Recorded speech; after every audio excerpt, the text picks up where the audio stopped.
Good evening, everyone. I'm Jim Needleman. And I'm Danielle Davis. Thanks for choosing our Quad Cities News at 10.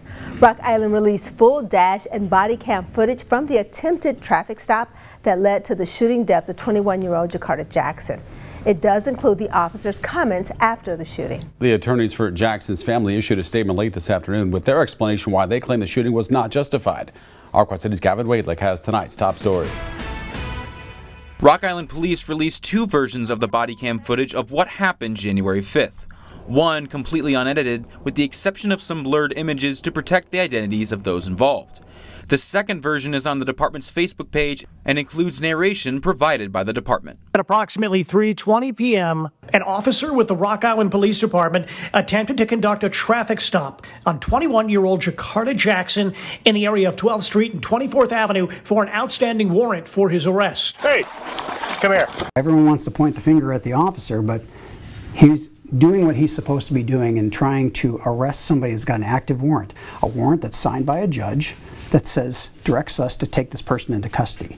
And I don't think the citizens of Rock Island expect us to just sit there and wave as somebody runs from us. Attorneys for the Jackson family dispute that the shooting was justified. They say, quote, Jakarta at all times was unarmed, and the reasons he was stopped by police were nonviolent, and at no time was the officer's life in danger when he told Jakarta he was going to shoot him.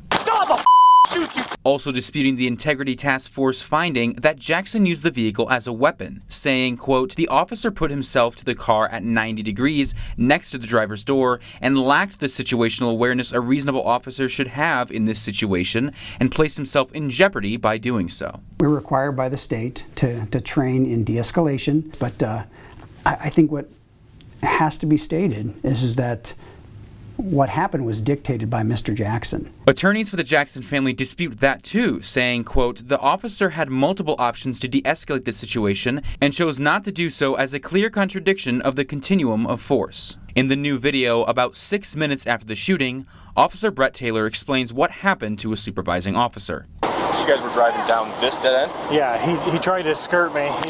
He was trying to avoid me, and he came down here, flew up and tried to park real quick. I lit him up, and he took off running around the house, climbed back in the car, tried to lock it, hit it with my baton, and then the passenger was trying to put it in the park, but he threw it back in drive and then started moving. The video shows officers quickly giving Jackson CPR, and paramedics arrived about 6 minutes after the shooting. Multiple officers are seen checking with Taylor throughout, to which he continues to recount what has been shared so far. Taylor asks when he can turn off the body camera, to which he is advised to wait until after he leaves the scene. Gavin Wadlick, our Quad Cities News. The family's attorney have called for an independent review of the task force investigation. We have made the entire body camera video, other than covering some for profanity, available for you on our website, ourquadcities.com.